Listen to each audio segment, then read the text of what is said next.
ଆସନ୍ତୁ ଆଜି ଆମେ ବନେଇବା ଚିକେନ୍ ଏଗ୍ ରୋଲ୍ ରେସିପି। ତ ଚାଲନ୍ତୁ ଆଉ ଡେରି କରିବା ନାହିଁ, ଏବେ ଆମେ ଯିବା ଆମ ରେସିପିକୁ।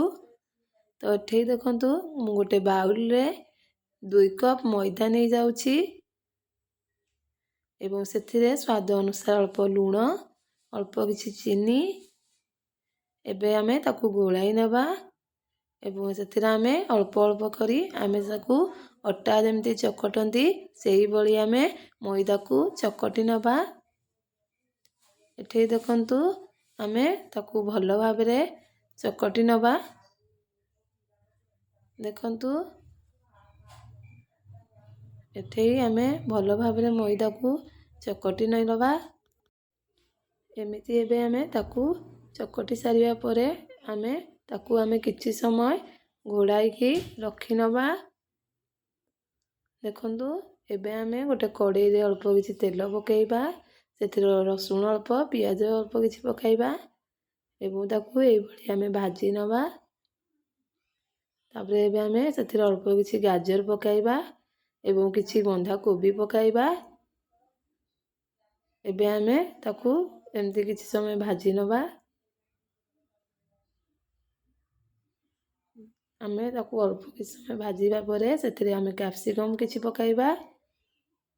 ଏବେ ଆମେ ତାକୁ ଲେଉଟ ପାଉଟ କରିନେବା।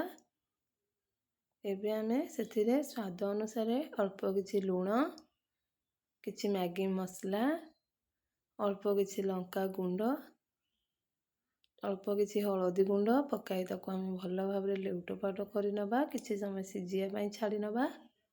ଦେଖନ୍ତୁ ଆମର ସିଝି ଆସିଲାଣି। ଏବେ ଆମେ ସେଥିରେ ଆମର ଛଣା ଯାଇଥିବା ଚିକେନକୁ ପକାଇବା। ଦେଖନ୍ତୁ ଏବେ ଆମେ ସେଥିରେ ଅଳ୍ପ କିଛି ସୋୟା ସସ୍ ପକାଇବା, ଅଳ୍ପ କିଛି ଟମାଟୋ ସସ୍ ପକାଇବା। ଏବେ ଆମେ ସେଥିରେ ଅଳ୍ପ କିଛି ଧନିଆ ପତ୍ର ପକାଇବା, ତାକୁ ଭଲ ଭାବରେ ମିଶାଇ ନେବା।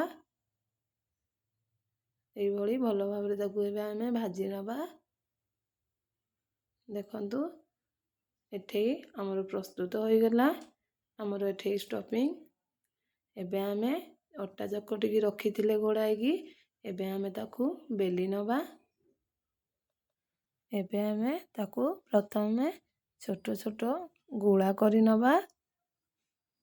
ଦେଖନ୍ତୁ ଏଇଭଳି ଆମେ ତାକୁ ଛୋଟ ଛୋଟ ଗୁଳା କରି ନେଇ ସାରିବା ପରେ ଆମେ ତାକୁ ରୁଟି ଭଳିଆ ସାଇଜ କରି ବେଲି ନେବା। ଦେଖନ୍ତୁ ମୁଁ ଏଠି ଦେଖେଇ ନେଉଛି ଆପଣମାନଙ୍କୁ।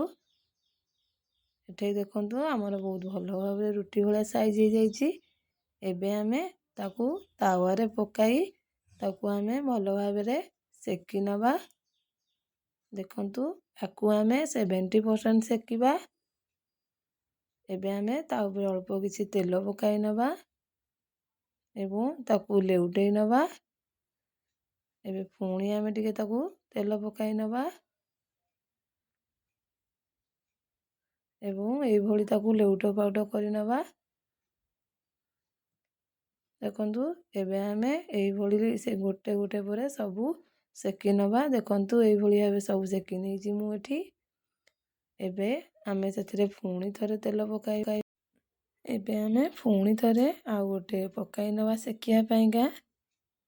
ଏବେ ଆମେ ସେଥିରେ ଗୋଟେ ଅଣ୍ଡା ଭାଙ୍ଗିକି ପକାଇବା ଏବଂ ତାକୁ ଏଇଭଳି ଆମେ ପିଠା ପାତିଆରେ ତାକୁ ଟିକେ ଖେଳେଇ ନେବା ଏବଂ ତାକୁ ଲେଉଟେଇ ନେବା, ସାଇଜ କରି ନେବା ଚାରିକର ସାଇଡ ଏବଂ ଚାରିକରେ ଆମେ ଅଳ୍ପ କିଛି ତେଲ ବୁଲାଇ ନେବା ଏବଂ ତାକୁ ଏଇଭଳି ଟିକେ ଲେଉଟ ପାଉଟ କରି ସେକି ନେବା। ଏବଂ ଏବେ ଆମେ ତାକୁ ଗୋଟେ ପ୍ଲେଟକୁ ବାହାର କରି ନେବା ଏବଂ ଆମେ ଯେଉଁ ଚିକେନର ଗ୍ରେଭି କରିଥିଲେ ଏବେ ଆମେ ତାକୁ ସେଇ ମଝିରେ ଦେବା। ଏଇଭଳି ତାକୁ ଆମେ ଭଲ ଭାବରେ ସଜାଇ ନେବା। ଦେଖନ୍ତୁ ଏବେ ଆମେ ତା ଉପରେ ଅଳ୍ପ କିଛି କଟା ଯାଇଥିବା ଚୁନ ଚୁନ ପିଆଜ ପକାଇବା। ଏଇଭଳି ଆମେ ପିଆଜକୁ ଭଲ ଭାବରେ ସଜାଇ ନେବା। ଏବେ ଆମେ ସେଇଥିରେ ଅଳ୍ପ କିଛି ଧନିଆ ପତ୍ର ସଜାଇ ନେବା। ଏବେ ଆମେ ସେଇଥିରେ ମାୟୋନିଜର ଅଳ୍ପ କିଛି ସସ୍ ପକାଇ ନେବା।